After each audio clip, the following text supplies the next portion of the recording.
I built that cabin with my own hands, and the person who stole it wasn't a stranger or a scam artist. It was my grandson, the same boy I once cradled as a baby, who used to call me his hero until he forged my signature and sold off my legacy. But the papers he filed weren't as legal as he thought.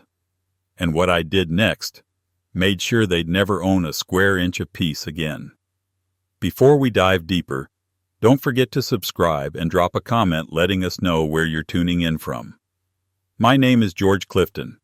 I'm 78 years old, retired railroad man, widower, grandfather to one. I was born during the tail end of the Dust Bowl, raised by a father who taught me the value of silence and a mother who taught me how to patch denim by candlelight. I joined the freight line at 17, lied about my age, and spent the next 46 years riding steel tracks across the Midwest, starting as a brakeman, ending as a superintendent. I buried 2 brothers, survived one war I was too young for, and another I was too old for, and spent 3 decades loving the only woman who ever understood the way I ticked. I'm not a complicated man. I sharpen my own axes, mend my own fences.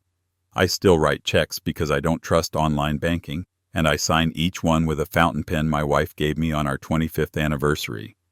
I refill it with black ink from a bottle marked Parker Permanent. Ballpoints feel dishonest, disposable. Like you're signing something you expect to forget. I never forgot anything that mattered, and nothing ever mattered more than the cabin.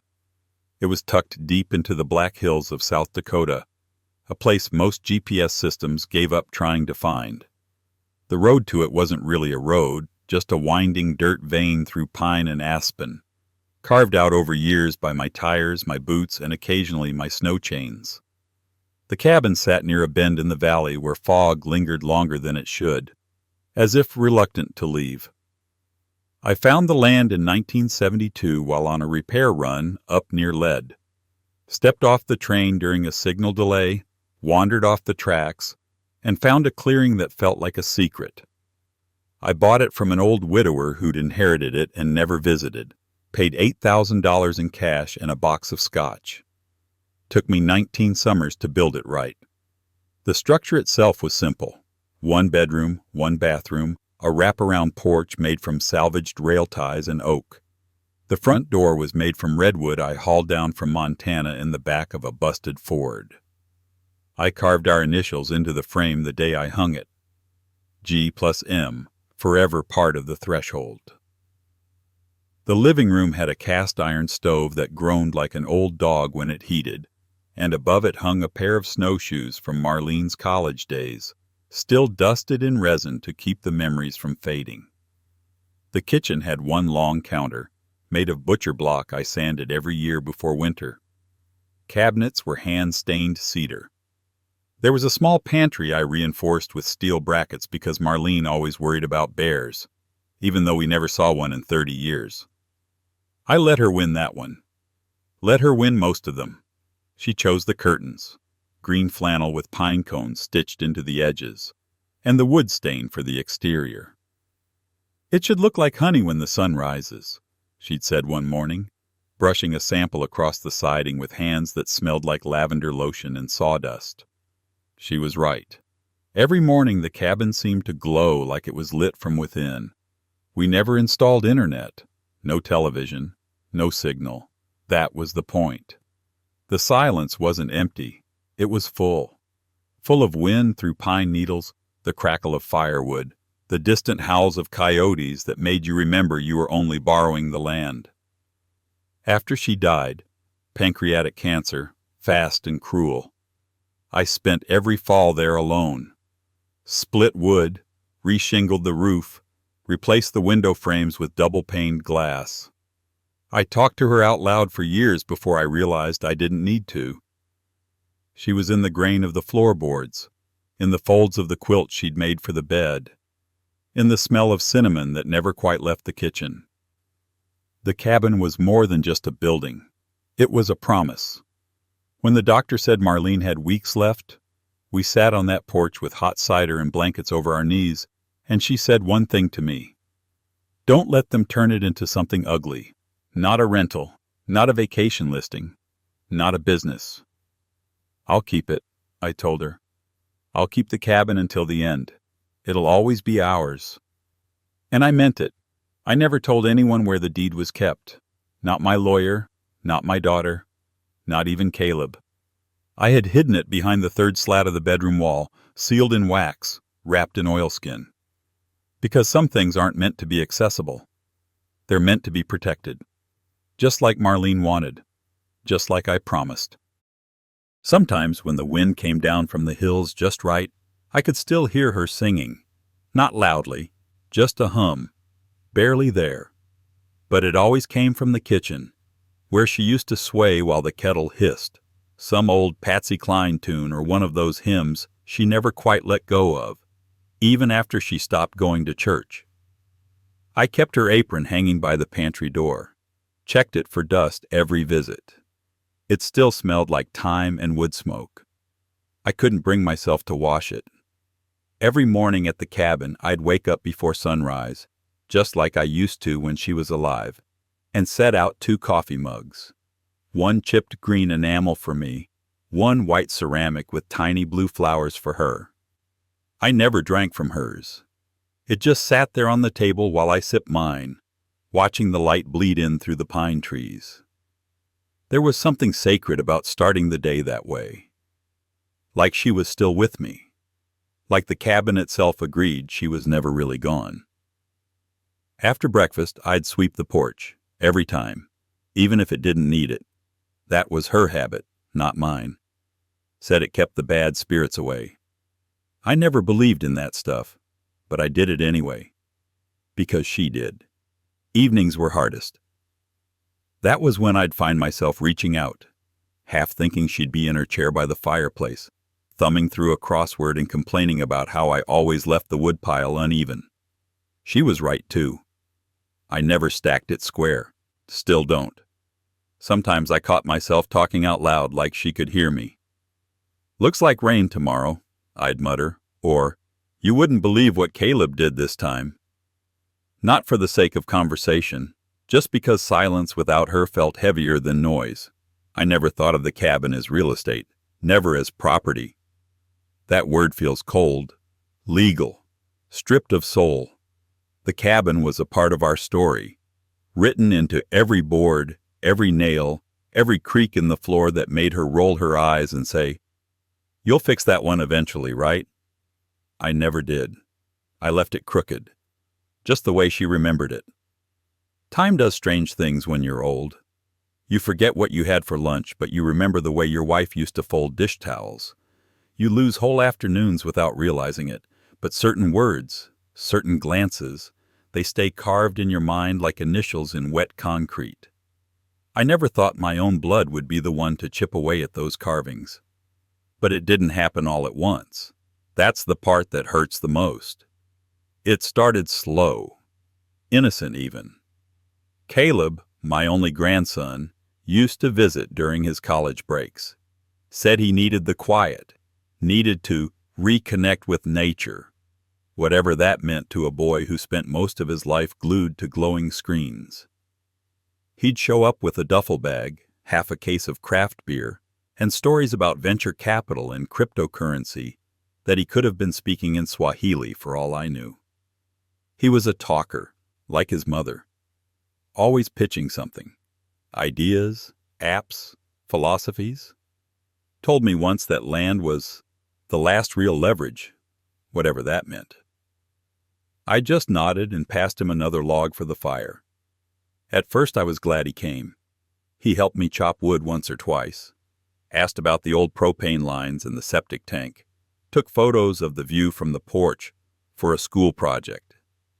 I figured he was proud, maybe even a little sentimental, and I wanted that to be true. God help me, I wanted it. He'd ask questions, sometimes casual, sometimes oddly specific. "Who holds the deed, Grandpa?" "Is there cell service in the valley?" "Do you have a copy of the original lumber permit?" I brushed it off as curiosity. Maybe he was just learning. Maybe it was his way of trying to connect with something he didn't fully understand. Like a kid watching an old watchmaker, fascinated by gears he'd never use. But there was something else, too. A tone I didn't notice back then. A sharpness underneath all that charm, like a knife hiding behind a smile. The kind of look you don't see until it's already too late. He'd walk through the cabin like an appraiser, not a grandson, tapping on walls, asking if the fireplace met code, complimenting the investment potential. Investment. That word should have made my stomach turn. But I ignored it. Because he was family. Because Marlene always said, "People change when they're young, but blood remembers where it came from." I believed her. I believed him. But belief, as I've learned, is a currency too easily spent. Turns out, Caleb wasn't just curious. He was casing the place. Every question he asked, every photo he took, every beer shared over the crackle of that old fire, it wasn't nostalgia. It was recon. Homework for a theft I didn't see coming. He saw the cabin not as a legacy, but as leverage. Just another asset waiting to be flipped. And the next time I'd visit that cabin, I wouldn't find my grandson. I'd find a lock that didn't fit my key, a sign that didn't bear my name, and a betrayal that would burn hotter than any fire I ever lit in that hearth. It was the last visit before everything changed. Late October, the air up in the hills had a bite to it, and the trees had started shedding their leaves like old skin. Caleb said he wanted one last getaway before winter hit. Just a quiet weekend, Grandpa. Just us this time. That part should have tipped me off right then. Just us. No friends, no girlfriend on speakerphone. No Bluetooth speaker pulsing bass into the floorboards. Just Caleb, arriving late Friday, with a thermos of cider and a strange kind of energy that didn't match the season. We split some firewood Saturday morning. He was dressed too nice for it. Some waxed canvas jacket and leather boots that looked like they belonged in a catalog shoot, not on a muddy trail. But he swung the axe with decent rhythm. I had to give him that. We didn't talk much until later that night. I was sitting in my usual spot by the fire, Marlene's old rocker, nursing a cup of instant cocoa and watching the flames roll like waves in the stove window. Caleb was on the couch, flipping through a beat-up ledger I kept in the bookshelf. Just notes on repairs, lumber costs, propane deliveries. Stuff that would mean nothing to someone who wasn't me. "Hey, Grandpa," he said, not looking up. "You ever think about what this place could be worth?" I didn't answer right away. He smiled to himself and turned a page. "I mean, seriously, this much land, this kind of location. People pay a fortune for off-grid retreats these days. You're sitting on a gold mine." "It's not for sale," I replied, flat and automatic. Yeah, I know," he said, waving me off. "Of course not. Not now. But someday, eventually, you might want to think about that. Just for, estate planning, making sure it goes to the right people. Smooth transition, all that." I watched him closely, the way he was flipping through the pages too fast to be reading them, the way his fingers kept tapping the corner like he was waiting for a download to finish. "You think I haven't planned that already?" I said, a little more edge in my voice than I meant. He looked up then, smiled like I'd made a joke. "No offense, Grandpa. I just mean, these things can get messy if people don't document everything, especially with old properties. Titles, tax history, mineral rights. You'd be surprised how many people get screwed out of what's theirs just because someone forgot to cross a T in 1981. That was when it landed. A single sentence thrown off casually. "Hey, do you still keep all the paperwork up here? Like the deed and stuff?" I didn't move, didn't blink, just stared into the fire like it had something to say. "No," I said after a pause. "Everything important is already where it needs to be." Caleb nodded slowly, but I saw it then, just a flicker behind his eyes. The same look I saw in a young foreman back in '76 when he realized no one was watching the copper wire stash in the rail yard. He stood, stretched, and dropped the ledger back onto the shelf like it offended him. "Well, if you ever want help scanning those old documents into the cloud or whatever, I've got an app that can do it in like 5 seconds. I'll keep that in mind. We went to bed shortly after that. He said goodnight like always. Same grin, same casual clap on my shoulder. But that night I didn't sleep. I lay in the dark, the cabin creaking like old bones in the cold, thinking about every question he'd ever asked, every photo he'd ever taken, every time he'd wandered the property alone with his phone out. It wasn't curiosity anymore. It was reconnaissance. And it hit me with an ache deeper than anything arthritis ever brought. Caleb wasn't just planning to take it someday. He was preparing to do it while I was still alive, and he was going to smile through the whole damn thing. Over the next few weeks, I couldn't shake the feeling that something was coming. It wasn't panic. I've lived through blackouts, derailments, and blizzards that buried whole towns. But this was different. A quiet kind of dread, like standing on a frozen lake and hearing the first crack. I started going through my paperwork at home, not because I knew anything concrete, just because I had to. I dug out the manila folders from the back of the hall closet, the ones labeled in Marlene's handwriting. Cabin utilities. Maintenance. Ownership. I read every line, cross-checked every receipt. I opened the safe under the floorboards and touched the wax-sealed envelope that held the true deed, with the conditional rider that Richard and I drew up after Marlene passed. Back then it felt paranoid. Now it felt like prophecy. I photocopied everything. I called Richard O'Hanlon, my old railroad lawyer who retired to Arizona. I told him I had a bad hunch, and Richard, being the crusty old bulldog he was, didn't ask for proof. He just said, "Send me what you've got, and make sure your name's still on the county record. People get slick when money's in the air." I checked the registry online. My name was still there. But something still felt wrong. Caleb had gone quiet. No texts, no check-ins, just radio silence where there used to be sales pitches and pretend nostalgia. That boy never shut up before. Now? Nothing. So, on a Tuesday morning in late November, cold enough to freeze breath to beards, I packed my thermos, a few tools, and drove out to the cabin. It was supposed to be routine, just a one-day check-in before the deep snow came. The drive took longer than usual. A fresh layer of ice clung to the mountain road, and the wind kept tugging at the truck like it wanted to turn me around. But I kept going. Because something in my chest told me this visit wasn't just a precaution, it was the reckoning. When I reached the clearing, I knew before I even got out of the truck. The mailbox was gone. The little wooden sign that used to hang over the front gate, Clifton Ridge, had been torn off, the nails still sticking out like broken teeth. I stepped out slowly. My boots crunched frozen gravel beneath me, and for a moment I just stood there, staring at the place that had once felt like breath itself. The shutters were closed. The porch was swept clean. Too clean. Like someone was erasing us. I walked up the steps, reached for the brass key I'd carried since 1984. Slipped it into the lock. It didn't turn. I tried again, slower. Still no give. I turned the knob. The door stayed firm. Wrong lock, wrong key, wrong home.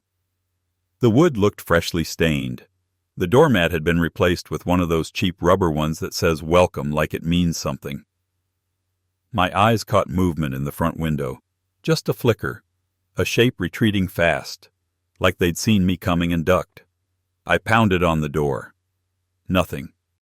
I stepped back and looked up at the eaves where Marlene and I had once hung pine garlands at Christmas. Now, there was a laminated sign nailed crooked above the doorway. Private property. No trespassing. Violators will be prosecuted. I reached for it without thinking and tore it down. My hands shook. I couldn't tell if it was the cold or something deeper. I walked around the back. Same thing. Every window shuttered. The tool shed padlocked. The trail down to the creek blocked by a sawhorse and fresh orange tape. When I came around to the front again, A truck was idling at the edge of the road. Two men sat inside watching me. One stepped out, clipboard in hand, wearing a company jacket with a logo I didn't recognize. "Can I help you, sir?" I stared at him. The porch, the shutters, the sign in my hand. "This is my property," I said. He frowned, checked his clipboard. "This parcel belongs to Horizon Ridge Developments now. Purchased last week. If you have questions, you can call the number on the permit. But you'll need to leave. This is an active site." I didn't say anything for a long time, just looked past him. To the firewood stack Caleb never touched. To the wind chime Marlene made from old spoons, now gone. To the door that would not open. I turned, walked back to my truck, and sat behind the wheel without starting the engine. For the first time in years, I cried. Not loud, not angry, just a quiet kind of crying. The kind that leaks out of a man when he's too tired to hold the grief in anymore. Because my grandson hadn't just stolen a property. He'd sold the last place my wife and I ever loved. He'd changed the locks on memory. I didn't call Caleb right away. I waited. Waited until the grief settled into something harder, something more useful. 3 days later, after hours on the phone with Richard and an emergency records pull from the county office, I finally had enough proof in hand to know I wasn't just being paranoid. He'd done it. He'd forged my signature, badly at that, and filed it with some notary service in Sioux Falls. Created a shell company, listed himself as managing partner, and dumped the land rights into Horizon Ridge Developments like it was a folder on his desktop. I had the addresses, the timestamps, the names. But I wanted to see his face. So I drove to his condo in the city. 3rd floor, corner unit. Too much glass, too little soul. I used to help pay for it back when he said he was trying to get on his feet, when I still believed in him. He opened the door wearing a polo shirt and a smirk, like I was the one who should feel awkward. "Grandpa?" he said, as if I'd just dropped by for lunch. "Didn't expect you." "No," I said. "I don't imagine you did." He stepped aside, and I walked in. The place smelled like cologne and new carpet. On the kitchen island sat a real estate flyer with a photo of my cabin, our cabin, digitally enhanced, glowing, the words "Future Site," Wellness Escape printed above it. "I went up there this week," I said, my voice steady. He didn't even flinch, just shrugged. "Figured that's what this was about." "You changed the locks." "Had to," he said, grabbing a protein shake from the fridge. "Legal requirement once the transfer went through. Liability, you know?" He said it like I was a problem to be managed, like I was in the way. "You forged my signature." He took a sip. "I handled the paperwork. It needed to be done quickly. There was interest from a group in Boulder, these ecotourism guys. Missed the window, missed the funding." I stepped closer. "You stole from me." He looked at me then, really looked. And what I saw in his face wasn't shame. It was annoyance. Like I was a fly buzzing around his grand plans. "Grandpa, let's be honest here. You weren't going to live forever. That place was just sitting there, empty most of the year. No Wi-Fi, no plumbing worth salvaging. You don't think I've earned a piece of that?" "A piece?" I repeated. "I mean, come on," he said, arms wide. "You built something. Great. But you've had your time. It's my turn now." "My turn." I repeated the words slowly, like they were ash on my tongue. He leaned against the counter and smiled, that same smile he wore when he was 16 and swiped cash from my glove box. That same damn smile when he apologized without meaning it. "You always talked about legacy," he said. "Well, this is it. I'm turning that land into something that actually matters. Jobs, revenue, you should be proud. I promised your grandmother I'd never let that cabin become something ugly." "Well," he said, tossing the empty bottle into the sink. Guess it's a good thing she's not around to see it. The silence that followed was loud enough to make the pipes hum. I stared at him for a long time. For a moment, I think he expected a punch, or shouting, or maybe tears. But I didn't give him the satisfaction.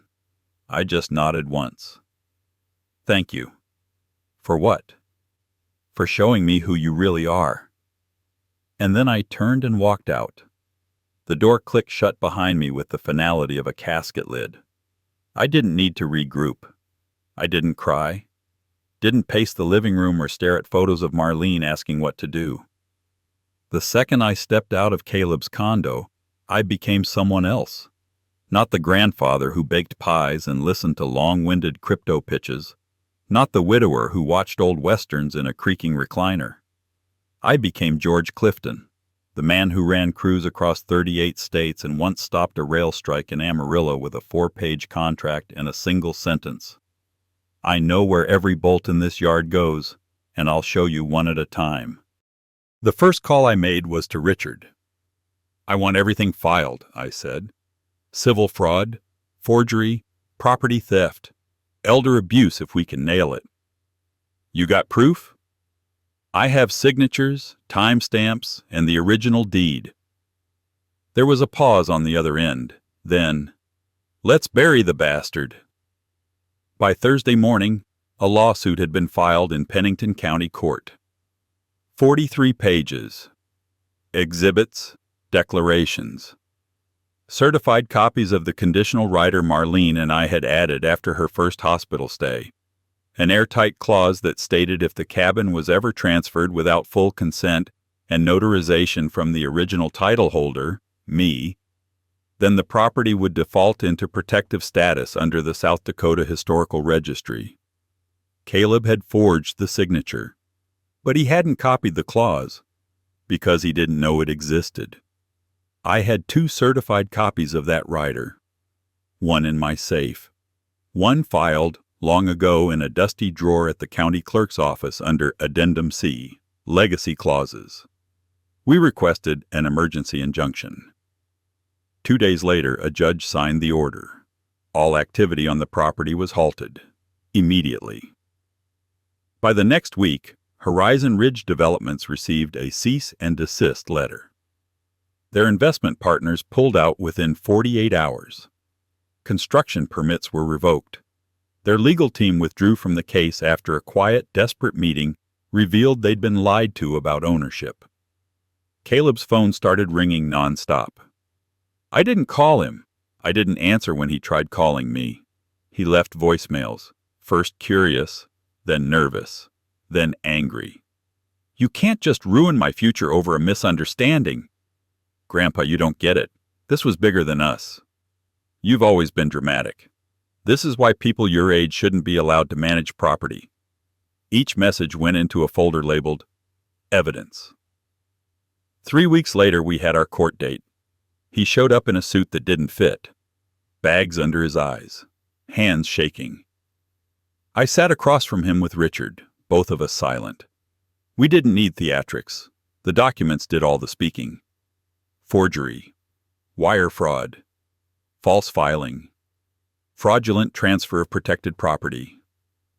The judge didn't take long. Verdict. The sale was nullified. The title was restored. All claims under Horizon Ridge were invalid. Legal damages were awarded, including repayment of all profits Caleb had received or anticipated, plus fees. But it didn't stop there. See, civil court was just the beginning. What Caleb had done wasn't just betrayal. It was a crime. And the state of South Dakota agreed. Because of the elder exploitation statute and the proof of financial manipulation through forgery, a formal criminal investigation was launched within a week of the civil ruling. The district attorney's office didn't hesitate. Not with the signed complaints. Not with the audio Caleb left in those voicemails. Not with the documented sale of protected property through falsified means. The warrant came fast. Forgery in the first degree. Filing false legal instruments. Financial exploitation of a vulnerable adult. Caleb thought he was too clever, too insulated. But he forgot that legacy comes with a paper trail, and his fingerprints were on every inch of it.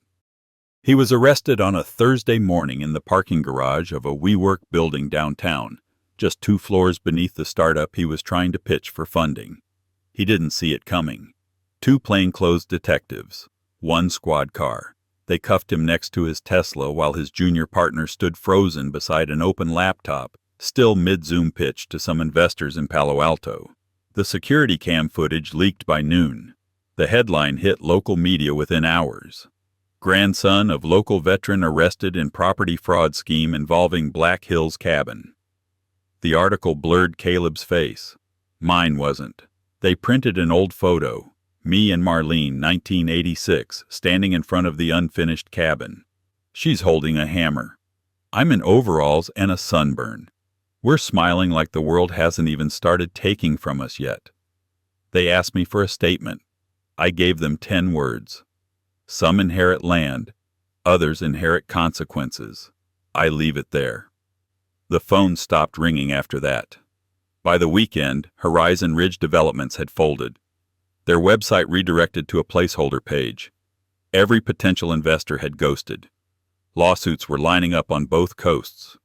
One article called the whole deal a cautionary tale in generational greed. That night, I made the drive, back to the cabin. The highway was quiet. Cold wind howled through the hills like it was warning everything else to stay away. When I pulled into the clearing, I almost didn't recognize it. Not because it had changed, but because it had healed. The lock was gone, replaced with the old brass one I installed in '91. The sign that said private property was torn down, and in its place, nothing. Just the trees, the stone path, and the memory of things built with hands instead of contracts. The woodpile was stacked right again, not perfect, but familiar. I even smiled when I saw one crooked log on the end. Everything Caleb tried to paint over, rename, or erase, it had all been scrubbed clean by legal fire. He'd built nothing, owned nothing, and what he tried to take with ink and arrogance had burned before he could lay foundation. I stepped onto the porch. It creaked beneath my boots in that way that told me she was still here. I turned the key. The door opened like it always had. The air inside hit me with a force I wasn't ready for. Cedar, wood smoke, and faint traces of the lavender Marlene used to keep in the linen drawers. It was like I'd stepped into a pocket of time, a room that had been waiting to exhale. I took off my coat, set the kettle on the stove like muscle memory, watched it slowly begin to rattle, just like always.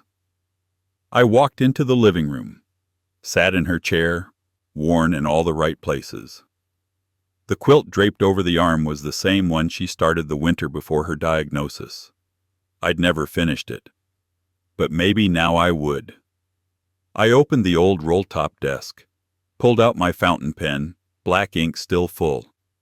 No hesitation. And I began to write. Not a letter, not a confession, a new will. Clear, ironclad, with terms even God himself would need a signature to break. This time, there would be no loopholes, no trust fund parasites, no asset flippers or legacy thieves. The cabin would go to no one. It would become protected land, a preserved retreat, placed into the hands of a stewardship trust that understood value in silence, in memory, in truth. Because this place had never been for sale. It was never an asset.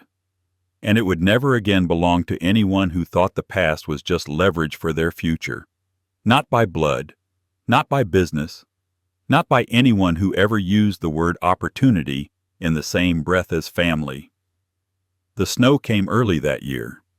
By the first week of December, the hills were blanketed in white, softening everything into silence.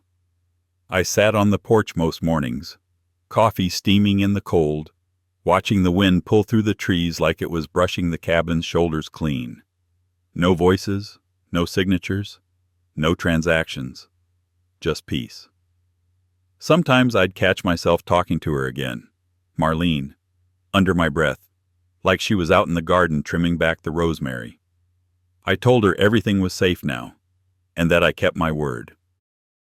Hello everyone, and thank you for watching. I truly hope you enjoyed listening to this story as much as I enjoyed creating it. If you did, please consider liking the video and subscribing to the channel to help support the creation of more stories like this. Have a great day or evening.